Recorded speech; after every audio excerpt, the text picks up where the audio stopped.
Hello, and welcome to the Everyday Board Game Podcast with your host, Daniel. And Daniel. Did you get lost there? Where am I? I know it's later than normal, but... Later than normal. So one of my things, I was having fun with my students today, because this is like the last week before our break, So I was joking with them. I'm like, all right, guys, here's your challenge today. All you have to do is tell me a joke and get me to laugh. If you can make me laugh, then you can have free time. But you got to get me laughing first. And so I was having like the sternest face that I could, right? I was like, and then rule number 2, it's got to be appropriate, of course, for school, right? And I know no terrible jokes. But one of my kids, that reminded me because one of the kids was like, hey, Mr. McKinley, why don't pirates like the letter D? And then I was like, okay, I actually don't know this one. Because normally I could be like, why did the bike fall over? Because it's too tired. I know that one, right? But they're like, why don't they like the letter D? I was like, well, I don't know. Why? Because they got lost at sea. And they did like... That's actually a smart joke. That's a pretty decent joke, right? And then one of my students, like, every time she would tell a joke, she would, like, over the top just... like sell it so well, and it was almost like it almost made me crack because of just how well she sold it. Like, so I was like, okay, that's a decent joke. The one that ended up cracking me up was, what do you call a number that can't sit still? Roman numerals.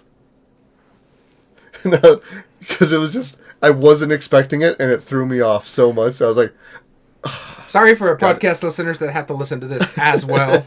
No, this is my day, right? Some of them are just like, they try to make their own jokes, and it's like, oh, okay, that's whatever.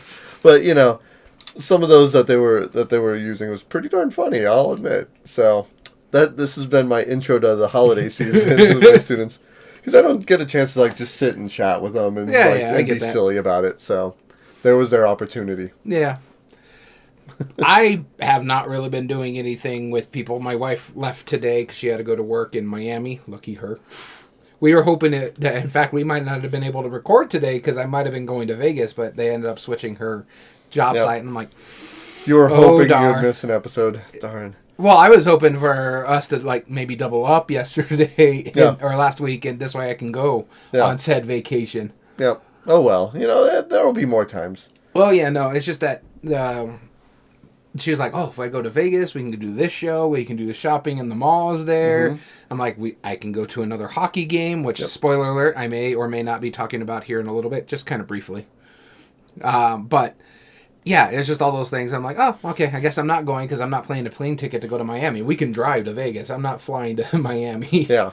No, that's too much worry. That's almost like 10 hours of total flying, because... if you account for like how much time you have to do the layover, getting to the airport 2 hours early, getting all that stuff, that's like a 10-hour... Why do you got to get 2 hours early? Well, I mean, like, an hour early, but you know what I mean? Like, all that preparation. Well, we have to drive an hour to get there an hour early. Well, yeah, that is extra. Yeah, 2 hours early. And it's also because I have the known flyer number. Yeah. So I don't even have to go through the normal security. Oh, Mr. Fancy Pants here. Yeah, no, it's been a lifesaver, dude. Since as much traveling as I've been doing lately with my wife, it has been a lifesaver, and it only cost us like $100 for 5 years. In fact, I have to renew it this year. When we went to the airport this last time, like I remember, like I had some games and stuff like that I was bringing along with, like some card games, small stuff, and of course they looked at the back and they're like, "What are these?" I'm like, "Oh, I play board games a lot," and they're like, "Oh, okay, cool, whatever." But then they started really spending a lot of time on my son's backpack, and they pulled out this leather scroll that has a dice set in it, a poly set, because that was his D&D dice. Yeah. But the kid brought his homework backpack, and it had about 40 pounds of paperwork. Like why are you carrying that? It's like, why? Teenagers. Like, do you know how hard you made your life right there? And she had to, and they were looking through like these just completely messy like piles of paperwork and old homework, and they're like, what? To find the scroll of polyhedral dice, because none of this made any sense why it needed on an airplane. So, yeah, dude, that was a whole thing. So, I wish I could skip the TSA. Oh, I don't get to skip them. It's just faster. I don't have to take off my shoes. Yeah, that's true.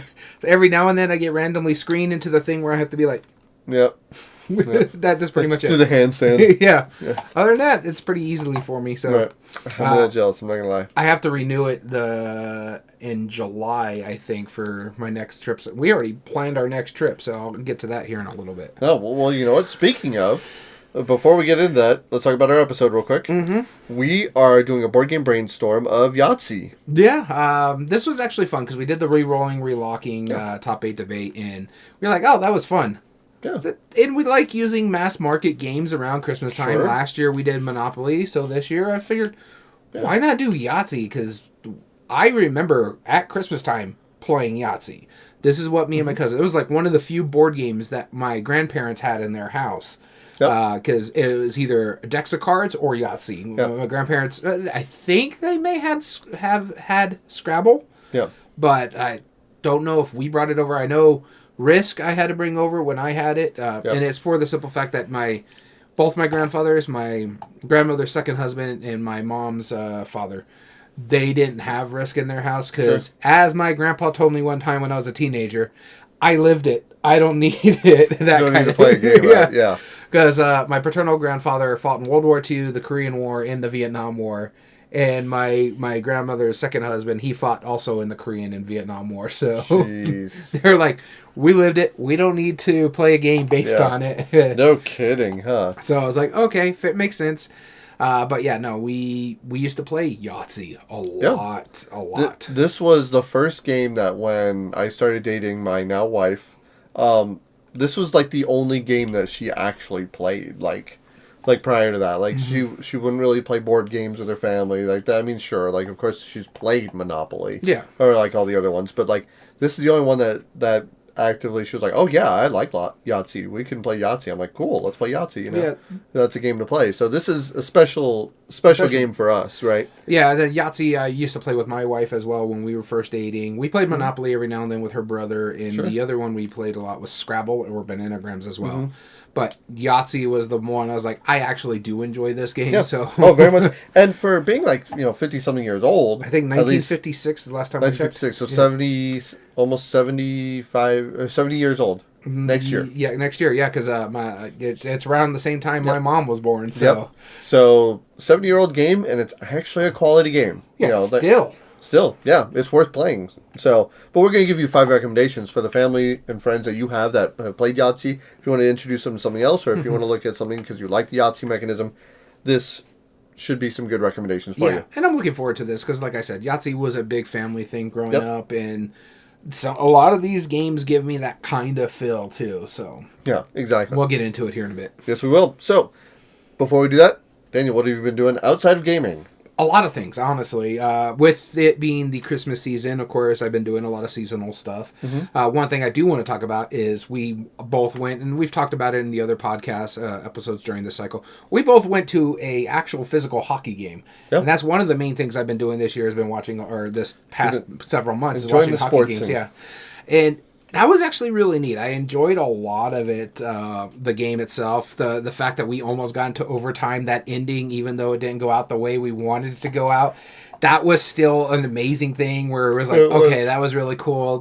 Just experiencing in the stadium. In fact, when you pulled up, I was watching the Stars game right now, and I was sitting there like, I was at that stadium, that arena. I know where that is. You have a special connection to it. Yeah, and I'm like, okay, that's kind of cool. So yeah, that was a big thing, and I enjoyed the mess out of it. I know you had a good time with it, even though you're not a huge sports guy. No, but it's an experience. I was playing Tony Hawk Pro Skater recently. So that's cool. And then we had a whole big discussion on that as well. Not Tony Hawk itself, but the trip going in. We're not going to get into that, but that was fun. No, you'll get some hate mail. So that's all I'm saying. I won't get any hate mail. We barely even get many mail as it is. That's true. All right, well, let's just state out your opinion real quick. But I've also been doing a lot of the Christmas shopping. I know me and the wife, it was funny because we just recently went to the outlet mall in El Paso. And it's like, okay, you good? I'm good. You go that way, I go that way. We went our separate ways and started shopping for our respective Christmas gifts and stuff like that. I still got to buy a little bit for like my family and stuff like that, but we did a lot of our shopping at the outlet mall for each other and stuff like that. Also, went into one of the stores and found a jacket, and I'm like, I'm not going to get her this as a gift because it's very dangerous to buy my wife clothing unless you know for sure she's going to like it, and she needs a good heavy jacket because she's been going to places that is cold. Yeah. And she's been wanting one that's almost like a pea coat almost, where it goes over her and over her legs. You were telling me about this, yeah. And so we went to what was it, Columbia or Columbus, the jacket store there. Yeah. And I'm like, oh my God, they had a jacket for her. So I called her up and had her go meet me over there. And I'm like, I was going to buy, because I came in here looking for like hoodies or something like that you would like. And I saw this jacket. And I'm like, I want you to look at it and decide if you want to get it. Because I'm buying it for you regardless. Because you're going to freaking Cleveland in the middle of January. So you need a nice jacket. She's like, yeah, I like the length on this one. Oh, a Sherpa line. I'm like, okay, sold. I'm going to go wait in line. You go back to your shopping. She's like, really? You're going to buy it? I'm like, yeah, you need a good jacket that's going to keep you warm, especially since they send you to places like Minnesota when it's 0 degrees outside. You need a warm jacket. She's like, all right, cool. Yeah, and so we did all that. We did our shopping. I've been watching a lot of the college football, too, because the bowl season has just started, so I've been watching those. It's been a lot. Oh, and not even to mention the fact, all the Christmas movies and music I do every year. I've been enjoying that. We watched the Muppets Christmas Carol not too recently, and then just recently we got together with our other friend group, and we played Muppet Christmas Carol, The Spirit of Giving card game. So I was like, I had to bust it out after watching the movie. And I have a blast with the Christmas season and doing all the shopping and going about town. But also, what do you think of the hockey game? I mean, I enjoyed it. You know, it was interesting. It's way more fast-paced than most sports, which is more engaging. And one thing I've found is it's incredibly entertaining to arbitrarily cheer on something that you have no investment in. Yeah, but you're like, yeah, go them. Like, go home team. Go sports team. Away team, you suck. You know, like. Yeah, you get into it with the crowd. You know, and that's always fun. Like today with my students, we're playing like soccer with robots, right? Yeah. You know, and they're all just jamming together. And they were just having a riot of a time. Yeah. Where it's like really, it's kind of random of what's happening. So but they don't know nor care because it's just silly, right? And they're having fun. Yeah, it's like. I know you like get down on my case for it, but like I watch like the Marble League stuff, like the marbles go down. Don't get on your case. You do because you're like this is the dumbest thing. No, I watch the Marble Leagues. But my team was the Yellow Marble. I can't remember the name of it. Mellow Yellows. Mellow Yellows. Yeah. Okay, yeah. See, mine's Oceanics, and of course they're blue. Yeah, exactly. Well, they're not just blue. They're like a nice, deep, solid, beautiful blue. Anyway, so and they're dominant. Like they're a solid team. Honestly, they tend to win most of the marble races.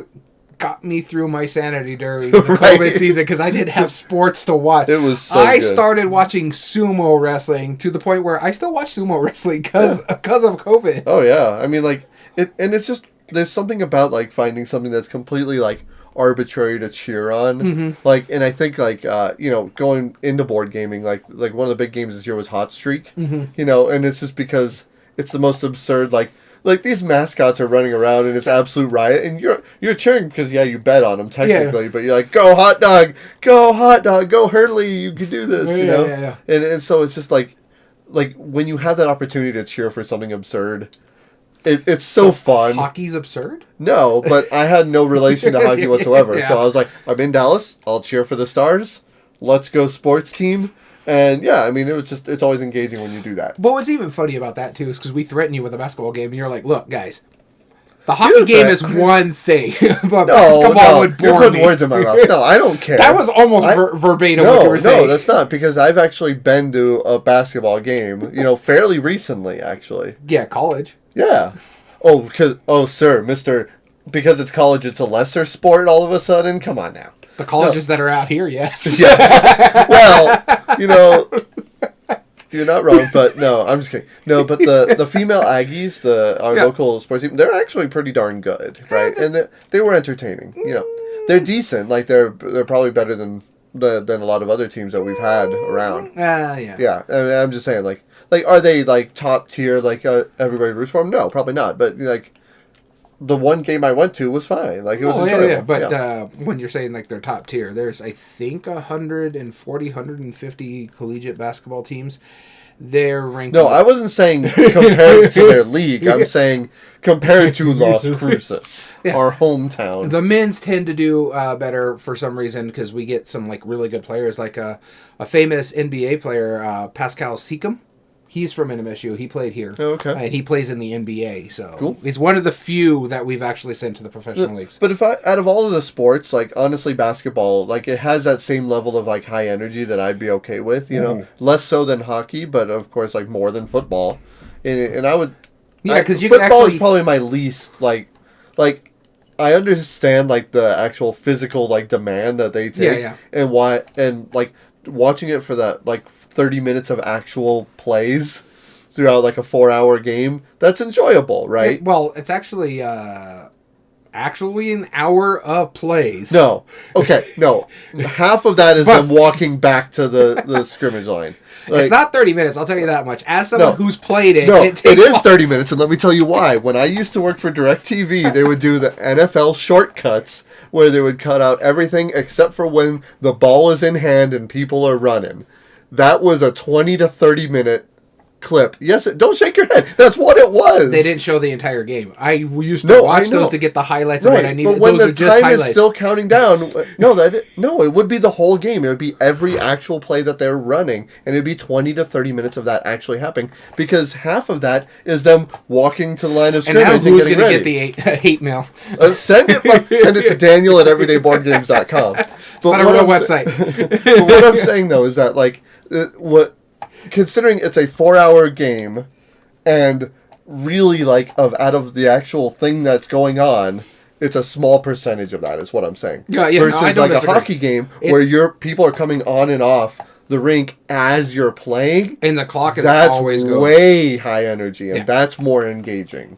And that's why it's like basketball is probably next in line for me. Then I'd probably watch baseball.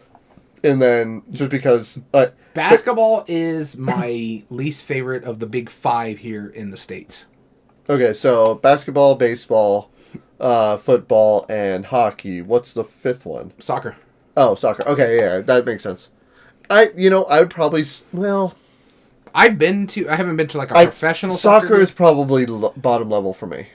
The reason I'd pick football over soccer is because I know how, like 2 points is a high scoring game in soccer often, you know, and I know it's like you're just watching people run back and forth. Like the same reason I don't watch NASCAR, it's like you're just driving in a circle, right? Mm-hmm. You know, not saying it's not physically demanding. I know it is. Like it's a legit sport. It's another not just that, it's also another one of those sports where like we were just talking about hockey where the clock is constantly going. Yeah. Same thing with soccer. The clock is constantly going, and you get 3 substitutions the entire game out of the 90 minutes. Yeah, whereas, like with hockey, they're constantly switching lines. So you're saying that soccer players are more athletic, yeah? Well, soccer players are some of the most athletic players. Some of the most fit, yeah. Oh, yeah, because you're running I don't disagree on that part. More so than, I know basketball, they do a lot more of the fast breaks. I think a soccer player versus a basketball player, the soccer player is going to have more cardio than the basketball player. Absolutely. Basketball players are good short burst players, but they not that consistency. The fact that they're on the field usually only 3 substitutions the entire game. So some of those players are on the field for that 90 minutes plus stoppage time. So when they say like stoppage time, if it's not being like action packed, the clock's still running. But if someone's injured and they have to get them off the field, they have to make up those 7 minutes, and so they put them into stoppage time. So yeah, that's what I'm saying. They're constantly going. So I think they're the most cardio-driven athletes out there. I can believe that. I think hockey players are the craziest athletes out there, as well as the most physical. I think hockey players are more physical than football players. Well, I don't disagree with that. Especially how you hear, you've actually got to hear this live, how they slam into those boards. Yep. That's a tackle, right? Yeah. You know, dude, when that guy took a header straight to the board, oh my God, he was worried. Writhing in pain. Yeah, that was scary, legitimately. But either way. The hockey game was fun. All the other stuff I've done this season is fun. We got on a bit of a tangent, so what have you been doing outside gaming? So the total opposite of sports. I go through waves where I really get into like different music and all that stuff and enjoying. And one of the things there's no mystery here. You know I like electronic music, right? You know, I've always enjoyed dance music. Yeah. I heard it. You always have to hear it every time. No, I'm just saying, you come into the house, and I can hear you coming down the street if my door's open. Sure. I wish I had subs on that car. Sure. No, like when you come around my very first car, I had two 12-inch subs on the duct tape. When you come around the corner, I can actually hear your music. Yeah. Because if my door's open, you can hear the douche, douche, and it gets the dogs up like... Yeah, the dog's like, good lord. No, and so I like electronic music quite a bit. You know, I like almost every genre, but that's my favorite, probably. And what's funny is that I have another friend of mine who's even more into it than I am. And so my son started showing more of an interest in electronic music, and we're like, you know what, we need to find some stuff that you'll like jam out to. Like, we want to find like what kind of music do you like listening to? And he's like, I don't know. And so we like standard teenager style. So we're like, all right, come on, let's find you some music. So I started picking my friend's brain. I'm like, hey, he's getting into techno music. He likes this. Let's try and hone in, right? Mm-hmm. So between him and I, we were like going like all sorts of different genres, going into subgenres, into subgenres, into variations of subgenres, like, and just like going down this rabbit hole. And I'm sure my son was just kind of like, none of these words make sense, Dad. Like, they might have made sense, like, when you were, 50 years ago, like, when you were younger, but, like, that's what he told me today. Yeah. It was like, but none of these words actually make sense. So, it was like, show me some examples. So, because I was, like, him and I were just talking, my friend and I were like, I wonder if he would, like, what style would you consider this song? And he was like, oh, that's hardstyle, 100%. He was like, all right, let me show him some Dutch hardstyle. It's not too different, but it should work. It has a little bit more Goa going involved into it. Maybe he might like psytrance. I was like, what about progressive house? He was like, maybe. But let's try this first, and then if we need to, we'll go Frenchcore, and we'll add American rap. Not French rap. Frenchcore with American rap. Like, and so this was the conversations that we were having. And it was hilarious because my son was just like, sure. But he could hear the differences in the music, and he was like, that one's a little too screechy. Okay, cool. Let's try some trap, And he was like, and I was like, I don't blame you. I don't like it either. But, so that was fun. But then on top of that, my wife was out of town, right? Yeah. And so I don't remember how it got on. And your wife took your son's car, so he was stuck with you. Yeah, so he was stuck with me, right? No, but not just that. Like, whenever she was out of town, like, whatever, I was listening to music while I was wrapping presents and getting it ready. And it just started playing, like, random ones. And I started hearing some of the music that I listened to, like, when I was younger. And I was like, oh, yeah. And one of them reminded me, I told you a little bit about this. There's a thing called the director's label. Here we go. A set of DVDs. Well, I mean, the listeners haven't heard it yet. And it's a set of DVDs that they made that highlight different directors that were famous for making music videos. There's like Spike Jonze, who made a lot of like Beastie Boys videos and stuff. And then he moved over to like Fast and the Furious. Yeah, right. Exactly. And then there's Chris Cunningham, Michael Gondry, and they've made some really cool ones, right? Yeah. And so I was watching the videos the other day while I was just playing Tony Hawk. Speaking of sports, I was playing Tony Hawk, and I was just like letting the videos play, and I would just like look up like when I'm in the middle of combos, and just like just enjoy these videos I used to watch when I was younger, and there's a bunch of artists like White Stripes I enjoy a lot, because Michael Gondry, that was like my favorite of the DVD sets. Chris Cunningham did a lot with like Aphex Twin and Square Pusher and like weird stuff like that, but I think Aphex Twin. Maybe not Square Pusher, but probably Aphex Twin. And so, but like White Stripes was one of them. Bjork was another one that worked with like I think every one of those directors. Like, cause we had a whole discussion. Yeah, a whole discussion about it. So I've just been like jamming out to a bunch of like old like random music that I normally don't listen to. It's like, oh, there's Kylie Minogue, and then followed up by Gary Jules, and then we have White Stripes, and then there's a Foo Fighter. Everlong was one of his, right? Which explains why it's so weird.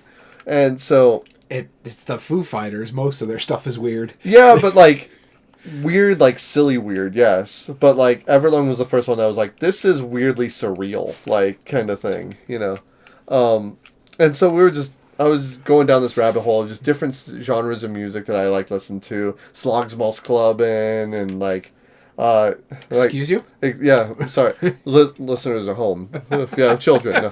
That's I think a Dutch band. Just like weird, just subgenres. Chiba Mato, I think, is one of them that they did a video for. You saw what I listened to. You went through my records. Yeah, you like famous stuff. It's cool. I'll forgive you. No. I actually listened to actual instruments. Thank you very much.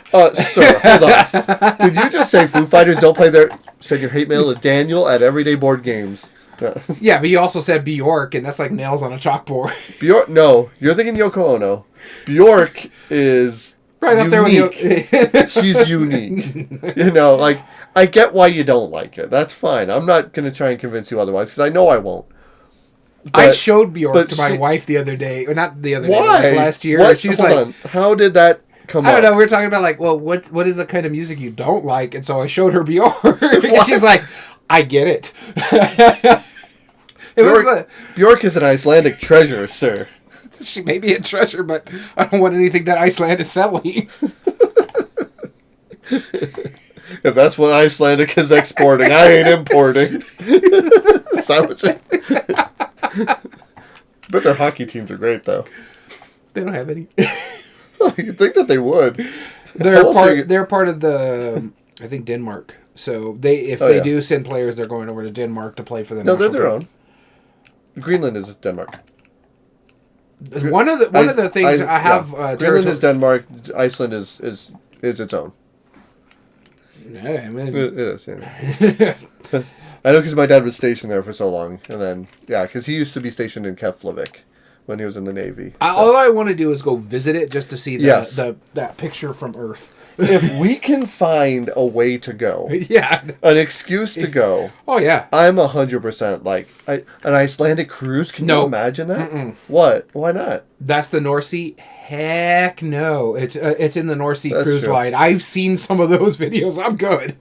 Oh, well, yeah. Woo! People sliding down the hallways. I'm good. that ain't happening. Just get some really good gripping shoes. You're good. Not when the ship is going this way on the wave. No matter what kind of gripping shoes you are. How did the cruise ship catch air? Because it went over Speaking a giant of extreme sports.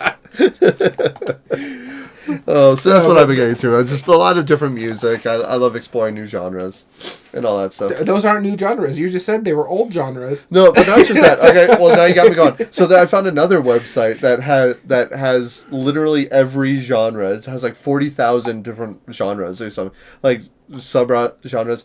And you just click a random one and it just plays an example, like a 30-second example of that genre. Mm-hmm. And it has a playlist on Spotify, and it's something like 441,000 hours or something like that. No, thank you. It's hilarious, like how ridiculous that is. No, don't get me wrong. I think it's like called the sound of noise or the sound of everything or something like that. I don't mind going down rabbit holes. That's how I found some of my favorite bands, like The Who, not WHO, The Who, HU, which is a Mongolian throat singing metal band. Yeah. So. Yeah. Going down rabbit holes are not the problem here. Yeah. No, and that's you what I've been doing. Bjork, that's the problem here. Sir, are we going to have a battle over Bjork? Like, all right, put in the comments your thoughts on Bjork. That's fine. Everyone's allowed to have their own opinion, but put in the comments your thoughts on Bjork. We're curious. Anyway, let's get into this episode before we fight over... We get into more tangents here? Yeah, but... We've already been recording for 30 minutes, and we've barely talked about any board game. No, exactly. Well, that's all right. That's an easy episode, so it should be okay. All right, Board Game Brainstorm. Yahtzee. Classic. Classic game. Great mass holiday market. game. Yeah. The Bjork of dice games. No. Why would you do that to the Yahtzee? What would be the Bjork of dice games? What would be the Bjork left center LCR? LCR. Jeez. Some people like it. Most people don't. But if you know better, good Lord, man, you got some hate. I could have said Tinsy. All right. I'll give the one game everybody dismantles to put into other games. Yeah. This is a good source of cheap dice. Yeah, exactly. Yeah, it's not bad. All right, so. Board Game Brainstorm, Yahtzee. It's family time, holiday season. Let's talk about some dice games that we think you'd get into. I actually have one non-dice game on here, so... and honestly, you pretty much know my list. We've talked about the games on here. Yeah. I'm not going to show you my list, but on ease of play, for some reason, I just wrote ease of play. And I forgot to put the actual name of the game. I know which game it is, but... You're such a dork. It's been a week. It's been a week. And we have one more game night before our holiday gathering. That's right, which I'm looking forward to. Yeah. Looking forward to the holiday gathering, seeing what fun we get up to. Exactly. So, we'll break down this episode. I get the food that I need to get. This has just been ridiculous. Yeah. I was telling him behind the scenes what I'm going through to try to get what I need to get done. Yeah. All right, let's do this. All right. Let's get into this. We have our gamer criteria. Let's give you some recommendations for Yahtzee, starting with... that's you. That is me. Okay, cool. I'm not used to this coin yet. The new coin of doom, thanks to Restoration Games for providing this.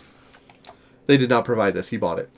All right, so game immersion is the first one. Mm-hmm. Game immersion breaks down to, is the game fun to lose, those memorable moments, and like player interaction. Yahtzee, unfortunately, doesn't have any player interaction. It can be played one or more players because it is multiplayer solitaire.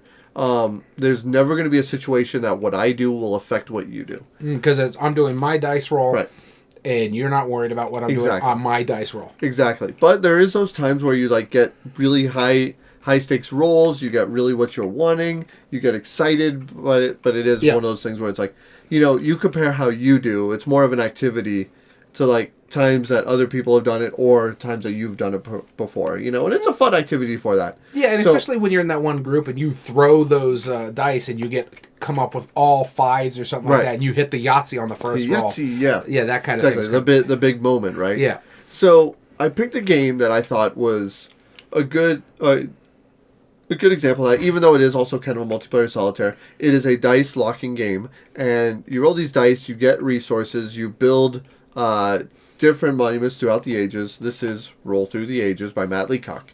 And on top of that, it has some really great Roll Through the Ages. Which one? Oh, the Bronze Age. Okay, because there's two. There's Iron Age and Bronze Age. Either one's fine, but the Bronze Age specifically, because it has more of the ancient wonders. Yeah. And so you have your sheet of paper. That's what you're marking off. You roll your dice. You have your little pegboard that's going to be moving the resources throughout as you're playing it. And then as you spend those, you build your resources. That actually, there is one player interaction where if I'm the first to build the wonder, whatever it is, the building, then I get the more points. Yep. Everyone else gets fewer points if they complete it. So there's a little bit of race to it, but other than that, like I like the components. I like that feeling of like when it's your turn, you're like, all right, what do I need to go? I need to go for this. All right, let's go for food. I'm gonna get citizens. I'll put them this way.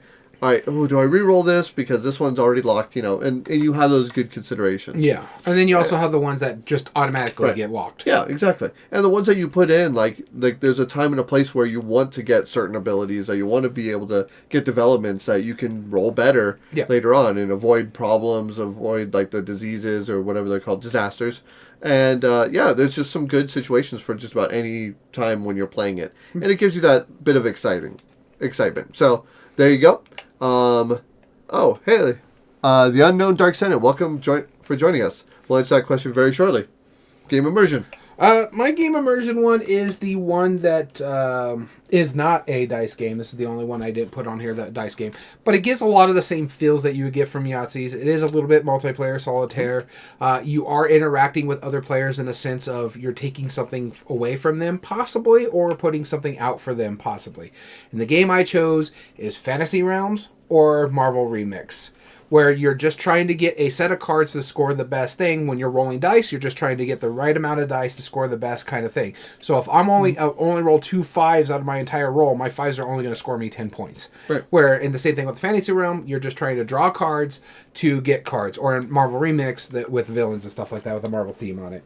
But for me, it's the simple gameplay. The fact that it's a set number of rounds pretty much is when the discard pile hits 10. So it's done, and then you just score your hands, and it's very easy scoring. Same thing with Yahtzee. Mm-hmm. You just count up your numbers, and you score them out.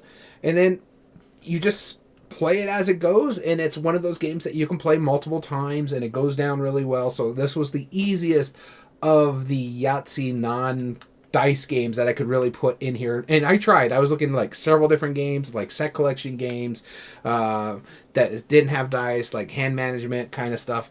But yeah, so this is the only one that really gives me that Yahtzee feel, and it hits everything. It has those memorable moments. If you get that that candle with that specific thing that you need to get it, and you get those massive number of points, you're like, yes, just like if you score a Yahtzee in all sixes, sure, you're like, yes, this is going to be amazing, that kind of thing. So yeah, for me it is Fantasy Realm or my personal favorite, Marvel Remix. If you don't want the theme and you just want generic fantasy, either one works. Don't touch the Star Trek one, it's not that great. For any other category, it wouldn't make sense, but I don't disagree with that. Game Immersion does feel that same way. Yeah. All right. And then the Known Dark Senate has said, he's asking us, do we play D&D? I don't. I've played it a handful of times. I do play some role-playing games aspect, but in the board game form, stuff like Gloomhaven, Role Player Adventures, that kind of thing. But I don't really play a lot of D&D. Yeah, and I played a number of D&D, like, board games, themed. Yeah. IP D&D stuff I like a lot. And I've played D&D a handful of times, but no, I don't have a group. Yeah. In fact, we played D&D together at one point in time. We did? Yeah. And I have no problem with D&D. I have no problem with D&D. I do enjoy the concept of it. And you just need to have a good dungeon master really to get a good game going. I've played it. Yeah. Yep. Cool. All right, now for art and production. That's me again. So art and production, I mean, this was the tricky one, right? It's art. There's no art in Yahtzee. It's just dice. Piece of components, it's just dice. Graphic design, it's just dice. No, hold on. Yep. I was going to get into that. So the one thing that sets Yahtzee apart from other just dice, right, is that the cup, the rolling apparatus, is what you're going to be using, and that's kind of like the whole selling point. So, interesting. Yeah, you do have a DM vibe. The interesting thing about rolling dice with Yahtzee is, and the companies that produce Yahtzee really understand that the idea is that you are buying a cup with some custom dice. It's no different of a game. It doesn't make sense thematically, but they can make a fancy cup or some kind of container. As long as they have that IP on it and make some custom dice, you can make a Yahtzee set. And there's some people who would really appreciate that. I will say the best set I've ever saw was the cup of ramen Yahtzee. The cup of ramen Yahtzee. Yeah. And then like the dice are even like this weird tan, like that are like the noodles and stuff. It's hilarious. Because the thing is, like, the Yahtzee itself, right? You want to enjoy that cup of that rolling. You don't have to worry about the theme. You get it because somebody likes that theme, and you're also playing Yahtzee. Cool, right? So I picked a game that you could play without the box. But the fact that it has the arena in the box built in, and that's where you're chucking your dice into, for Strike, it is amazing. I thought about this one too. And Strike is just so good. And because it is just a handful of dice, and then you have your arena, which is just a plastic tray, and it has a little bit of foam padding on the bottom so it bounces better.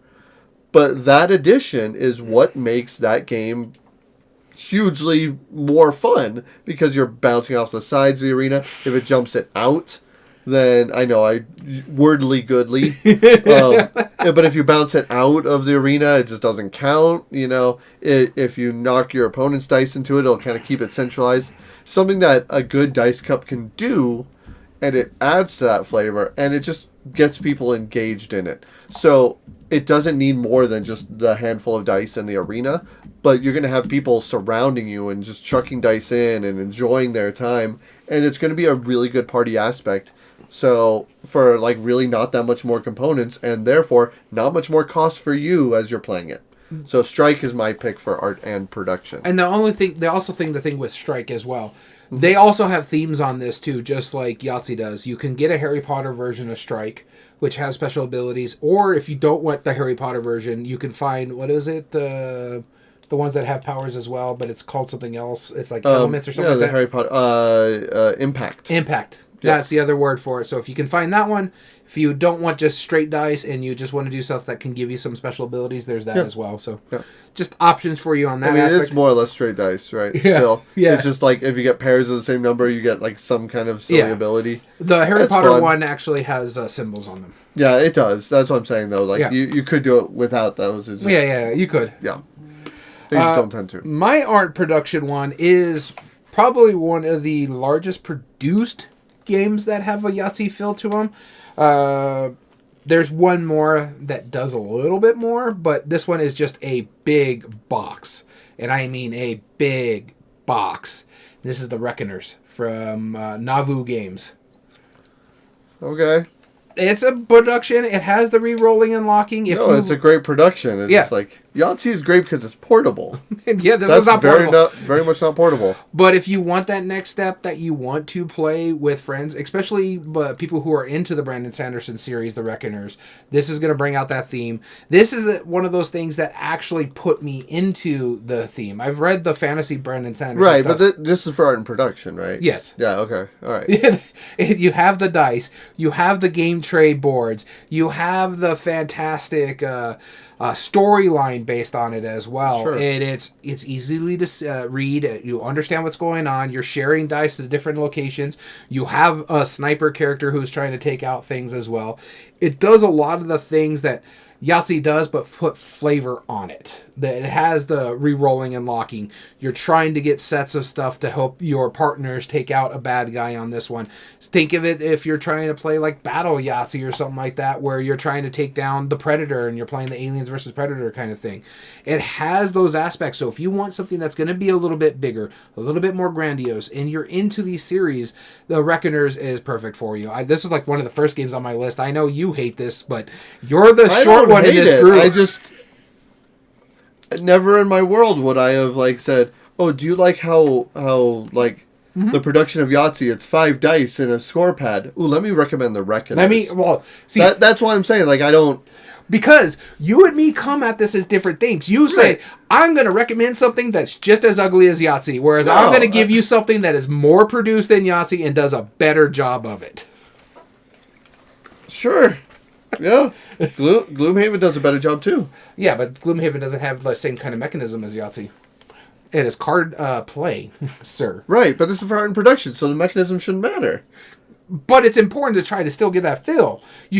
When we played it, you're like, okay, I get it. It's kind of Yahtzee-like. That was your exact words when we played it. Oh, okay. I mean, for other categories like meaningful choice and replay value, yeah, I get that. I just don't get it for art and production. Because it's the best produced game on here. Okay, so if you want Yahtzee but spend a couple $100, get Reckoners. I have known people who spend a couple $100 on Yahtzee alone. Who? All the different sets. Who do you know? One of my cousins. They collect every single Yahtzee they can find. Okay. You don't believe me? I will believe you, sure. I'm just like... They have the Nightmare Before Christmas version. They have the ramen version. That's how I saw the first ramen. Yeah. They have the Dungeons & Dragons version that I can think of off the top of my head. I think there's a Scooby-Doo version that they have. Yeah. I can't think of the other ones, but they have a whole shelf just of all their Yahtzee games. Recommend the Reckoners to him and tell me what he says. Hey, it's my list, not yours. Asking. No, that's fine. I know I'm going to get heat from some of these others. I'm just saying, that caught me off guard. That's all I'm saying. All right, on to meaningful choice. Here we go. Because you don't think outside the box. And that's me again. Outside the cup, sir. All right, so meaningful choice breaks down to impact on other players, which first off, Yahtzee has none of that. Depth of strategy, tactics, or skills. It's a tactics game, right? And arbitrary choices or impact. It's dice rolling. It's dice rolling, yeah. So it's random, and you know that going into it. So this game, it's a lovely game. It's from Trick or Treat Studios. It's a remake of a Reiner Knizia game that I really enjoy. This is called Zombie Mania. And the way it works is that you have a bunch of zombie tokens on your mat, and you're just trying to rid them from you. Instead of just getting rid of them entirely, you are actually sending them to other players sometimes. I mean, you do get rid of them, but you also can send some to the other players. Because if a player ever starts their turn with 0 zombies on the mat, then you win. And so you're rolling these dice, and you're trying to get pairs of the same symbol in order to interact with it. So, like the first one, for example, if you have to set aside at least one zombie, rolling and locking. Then you can re-roll. You set aside at least one zombie, and if you get a pair of the same color zombies, then that's one zombie you can get rid of. Then you have to roll like a set of houses, which means that it gets rid of the graveyard first, and then that means it gets off of your board. But then if you also roll the house on top of it, then you can send it to other people's mats. And that's how you prevent people from winning if they are able to eliminate all those, because then they become a target. One of the big things about Yahtzee is 50 points when you get a Yahtzee is more than almost any other spot. Actually, I think mathematically it is higher than any spot is capable of scoring. And if you get a Yahtzee, you get a free space, basically. So you can continue rolling Yahtzees and you still score it as many times as you've scored Yahtzees. Which, if anybody has ever scored a Yahtzee, they're already probably in the lead. If you've ever scored 2 Yahtzees in a game, you're probably winning. So this takes out that, and the reason I picked this for Meaningful Choice is because this takes away that runaway leader, is that when you're playing a multiplayer game, one person gets rid of all their zombies, then you know you're going to, sure you want to get rid of yours, but also you want to try at least spend some extra dice to try and dump it on them, just to prevent them from winning. But then you can also use that tactics accordingly and go, okay, well, there's 2 more people after me before that player. I'm just going to get rid of my zombies now, and then let them deal with it. And I like that part of it. Kind of the push that doesn't mean that they're going to be able to, because they might not roll that way, but it's a fun, exciting moment. So Meaningful Choice, Zombie Mania. Tell me I'm wrong. Am I wrong on that? You're not wrong on that. That's just not a good game. Yeah. I've never liked that one. No, that's fair. You brought it over one time. I'm like, this is the worst Trick or Treat Studio game, and I played a game that had broken rubber bands in it. That one, the piece of components. I mean, I'd rather play the Chucky game again than that sure, one. Sure, that's fine. All right, but my pick for Meaningful Choice is a co-op game that has all that capabilities as well. We actually just recently played this at your birthday game day. This is, and I called it just the Rising games. Oh, It's okay. The combination of Thanos Rising, Darkseid Rising, the Plankton Rising, whichever version of this game from the op that you have, It works fine with this one because it does have the impacting with other players. It's like we have to communicate as a team of where we're going to go. There is a little bit of luck in there because you're rolling dice, but hey, depending on the characters that I pull over, and oh wait, my character allows me to do planets in eyeballs. So let me go over here and do these because I can roll these dice a lot better, and there's characters over here that I can mess with these dice that I'm rolling. And then I can get upgrades on my stuff over here if I get this character and stuff like that. So it has a lot of those meaningful choice that you have to watch where the board is going. You're communicating with your team on how you're going to do these things as well. It is a fantastic game that I enjoy playing, and I keep forgetting how much I really do enjoy this game because it's been a while since I played it. Forever. And then we play it again, and it's like, why do I not play this? There's a reason why it's in my collection here. Yeah. And yet I don't play it. And then we play it again. And a couple years go by and I'm like, I play it again. Why do I not play this enough? Yeah. And it's because it has that depth. It has that fantastic strategy that you would be surprised in a dice game at that. Comparative to Yahtzee, where not a lot of there is meaningful choice for you, but you're not really having any choice on the other players. This one, we have to talk as a team. It's like, okay, we really need to go punch this guy and knock him out, or else. Well, let me throw you this one. Let me give you a tesseract so you can do this. Right? Or you know what? I did this. I got to heal. Who's got the most damage? Let me look at that real quick. Take those off because this cascades over here and allowed me to take 3 tokens off. So I'm gonna take off of this one. I'm gonna take 2 off that character. That kind of thing. Oh, you know what? I would have healed you, but that character is almost dead. We need to save this one before we don't hit the end game scenario where he knocks everything out over here. Yep. So yeah, it has so much depth, so much strategy on that alone.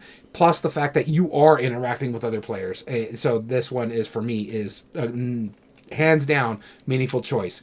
And so that is the Rising games. Pick your poison. Thanos, Darkseid, if you can find that one. Plankton. There's the Batman Who Laughed, if you can find that one. There is Avatar, even the Last Airbender. So you have your choice on that one. I totally spaced this one. That's a good pick.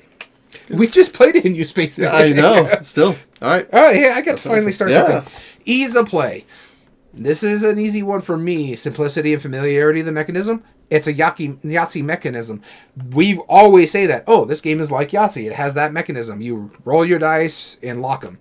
The likelihood to get to the table based on the theme or mechanism. And is it easy to learn, understand, or teach? And you're like, your whole turn is Yahtzee. You're rolling the dice 3 times. You keep what you want, and then the final roll, you have to deal with it. I figured this is going to be on one of our lists. Yeah, this is King of Tokyo.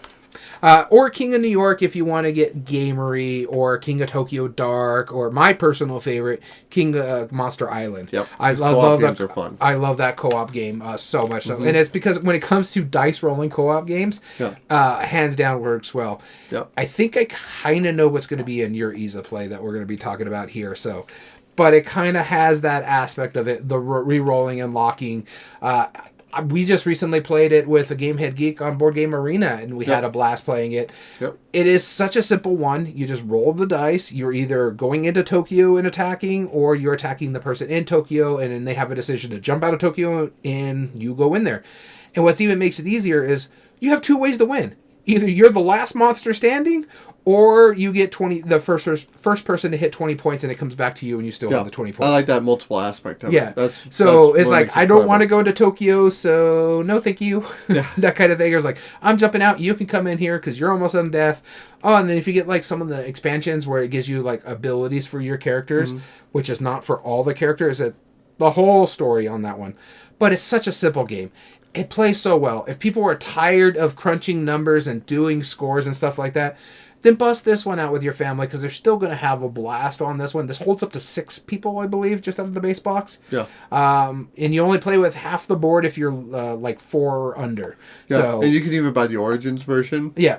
And that's 4. And it plays up to 4 players, and it's like $30. Yeah, and so you have all these capabilities with this game. It plays well enough. I'm not a huge fan of it, to the extent that I'll play it if people want to play it, but I don't need to have it in my collection. I think Gamehead Geek is like our champion of this one, because he plays this with his kids, and that is exactly what it's made for, to play with your families. If I owned it, I would probably take it over to Christmas with my nieces and play games with them on that one as well. This is one of my son's favorite. Yeah, so it's because it's simple, and it allows people to do the thing they like to do. And, you know, the very competitive players be like, hey, I punch you in the mouth. All right, fine. You get in Tokyo now, this way we could all punch you.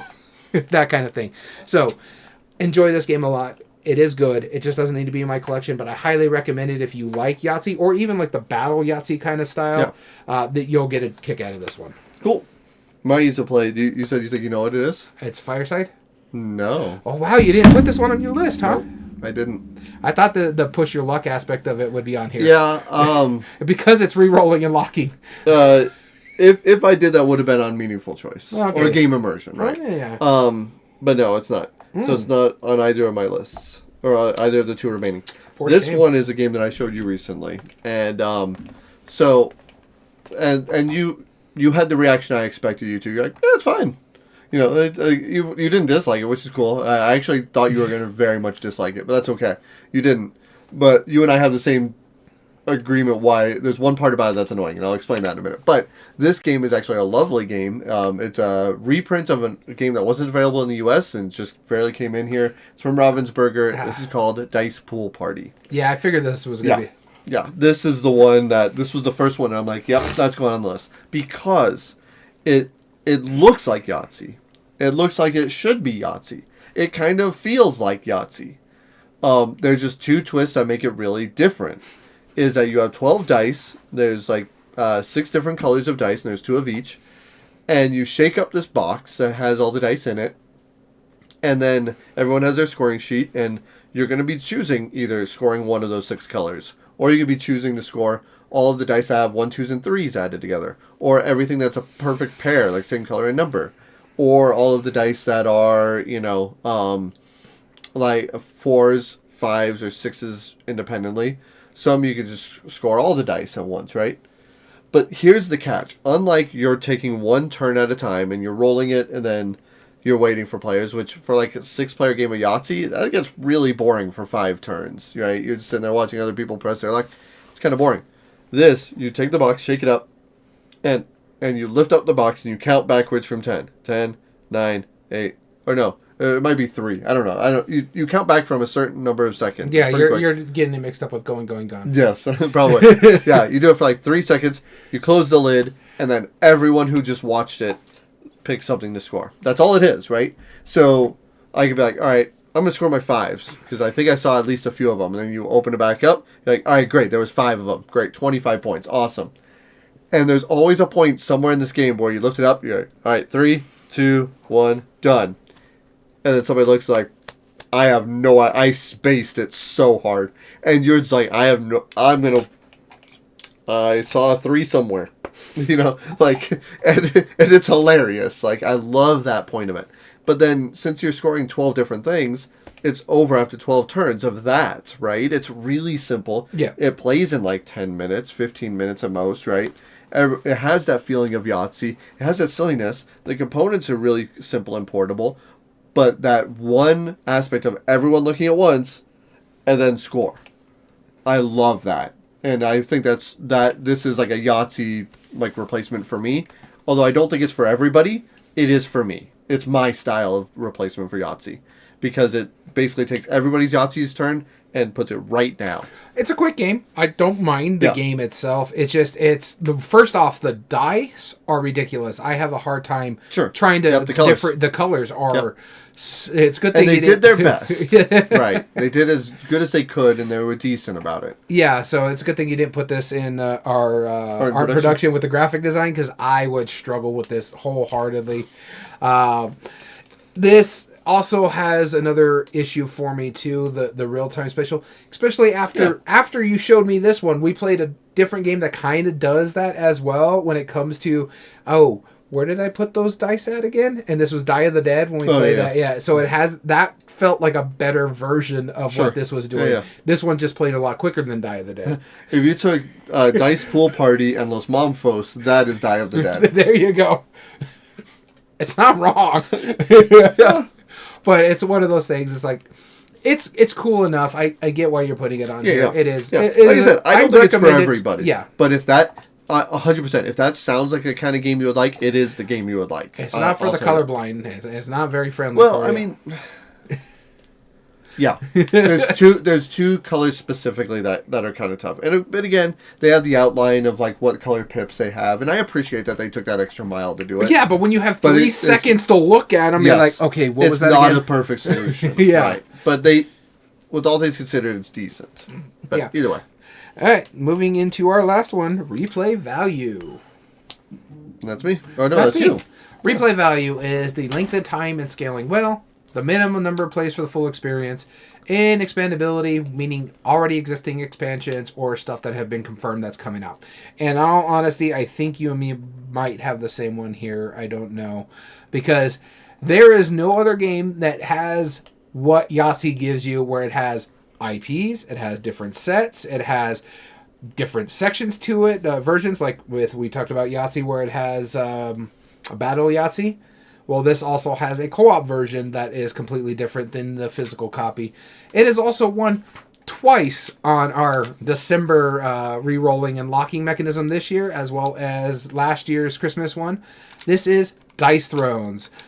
Specifically, I put Santas and Krampus because, Christmas time. It has, again, a plethora of expansions. And it's mix and match. This was hands down the easiest one to put on the list on the replay value, because you have your Santa and Krampus. Mm-hmm. If you don't want IPs, like you're not a huge Marvel fan or into the X-Men, which they do have of that, you can get the base sets. They have a volume 1, they have a volume 2. And you know what's even nicer about it? You can pick up just a battle box or just a set where you get 2 different characters, like the gunslinger in the ninja. I can't remember all of them. But they have 2 volumes, plus the IPs, plus they just came out with 2 more. I think it's like, Vanguard and Outcast or something like that? From the most recent Vanguard and Outcast. For the most recent Kickstarters. It is. There's just everything there. And then if you want to, you have, I forget what it's called for the regular version, but I think it's called Legends, where it's the co-op version of it. I don't know what it's called in the original. Adventures, there you go. Yeah. And so you have a plethora of all this stuff. Plus, the dice are nice. It is straight up the Yahtzee mechanisms and stuff like that. So, for me, Dice Thrones was the easy replay value. It's not my replay value. Shocking. Yeah. I don't disagree with you. Like, both of these I think make sense, right? It's a different aspect. The reason I don't pick it for, it makes sense for replay value, but the reason I didn't put it on my list at all is just because I don't feel like Dice Throne is necessarily a 1-to-1 replacement for Yahtzee. I think it is, right? But I think it's like, if you're already into gaming where you like Magic and you've played Yahtzee, like that you're gonna hone in, you're gonna lock it, and you're gonna love every second of it, right? Mm-hmm. But I don't think like people who would just play Yahtzee might get into Dice Throne as easily as like say King of Tokyo. I think King of Tokyo is like that is a replacement for Yahtzee in my mind. But I don't think, as much as I love Dice Throne, that's why I didn't put it on my list. But no accounting for taste. And you're the champion for Dice Throne. Here's the thing. And that's why I paused, because I knew you were going to say that. You're welcome. But I'm saying that you're the champion of Dice Throne. Yes, I love Dice Throne. It's amazing. Yeah, no, I stand by it. Dice Throne is absolutely incredible. In fact, a friend of mine came over and saw my Dice Throne collection for the first time. He was like, whoa. Like, yeah, I really like this game. It's really good, right? So, which we need to play it more. Like, it's so good. Anyway, so the one I picked for replay value is because I consider Yahtzee a party game, and I wanted to pick a dice party game. So I picked Liar's Dice for this, and that's because Liar's Dice plays normal sets come up to 4 players. You can get some that are up to 6, and there's people who can make their own custom versions, just like you can with Yahtzee. Print out a score sheet or buy a score sheet, and then get 5 dice. You're good, right? Liar's Dice, you just need 5 dice per player and a little cup. That's easy. But he's saying he likes to lie. I mean, I just think for replay value it makes sense because it's in that party setting, right? And it's a simple thing that you can hand out people. You can use generic components if you're able to get the dice from other sets or other games that you have that are just sitting around the house, and you can split it up enough where everybody gets 5 dice and cups, then you can play Liar's Dice, right? And so, in fact, I actually have a friend of mine who I taught how to do how to play Liar's Dice, and he has a family of 7 that all play as a group, which would be a long big game of Liar's Dice, right? But he ended up buying like the Warhammer mini dice, the 12 millimeter dice. Yeah. He bought a pack of those, which is exactly enough for 7 players. It's like 2 extra dice, and he bought little Dixie cups. And he keeps those together, and he's like, "This is the portable game, and I can play 7 players easy, right?" Yeah. And I'm like, "There you go." And they play it like they were playing Yahtzee, right?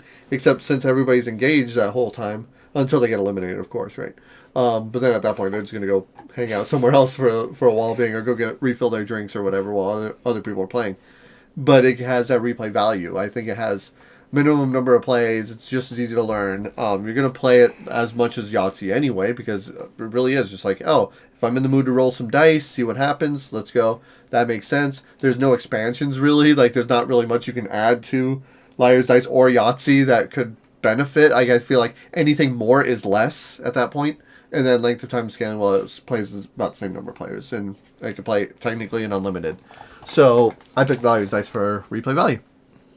One of the few times you're ever going to see that recommended in our list. Yeah, I mean, there's a time and a place for that. Not very often, but this is one of them, I think. So, and that is my least favorite game you've ever recommended. And that's just me. I don't like bluffing games. Oh, I figured this was going to be your least favorite list of mine that I've ever had. Oh, yeah. Let's see what else. See, a Dice Pool Party, I don't hate. It was just a struggle for me. I think it's a fine game, and that one deserves to be on this list. Liar's Dice needs to be in the garbage. Liar's Dice won the spiel, man. Yeah, but there was 6 other games at that time? I'm actually, 10 years earlier? Have you played Push? Yeah, I'm actually surprised that's not on your list. I feel like it would have been. I thought about it. I'm like, oh, that's a good game, but it doesn't give me that same kind of feel because it has the fact that I can lose points out of the game. Yeah, that's fair. Because I roll that die wrong, and it was actually annoying my wife and our friend when we did play it, because I'd roll the die and I always get the one where I'm safe, and they're like, how the heck do you keep doing this? That's the excitement, right? And then my wife would roll one and lose her highest scoring pile. Yep. And I was like, sorry? Nothing I could do about it. Yep, sorry. That's just how that's what Push do. Yeah. That's why I thought, I have 3 cards in this scoring pile. I'm just going to take my entire turn and score. Yeah. So we hope you've enjoyed today's episode. If you ever want to email us, you can email us at everydayboardgames2020@gmail.com. And that's where you can tell us what your thoughts on Bjork, as we were talking about earlier. And okay, you started this podcast with Bjork and ended with... Oh, I'm ending it with it. That's going to be a reoccurring bit now. Liar's Dice? Oh, my God. Yeah, you're right. Liar's Dice is the Bjork of dice rolling game. That's why I like it so much. It's charming. It's unique. Anyway, have you ever seen the Pirates of the Caribbean Liar's Dice set? That is the set I played. Oh, yeah. It's gorgeous, isn't it? It's a good... Yeah, it's so good. I have the Simpsons version. The Duff Dice is so... Anyway, Instagram.com/everydayboardgames. Make sure you follow us there to see all the things that we've been playing. All video re-uploads and reviews are found under youtube.com/@everydayboardgames. And if you like what we do, there are 3 things you can do to help us grow on the platform. Subscribe if you're not, like the video, and comment down below and tell us your thoughts on the subject.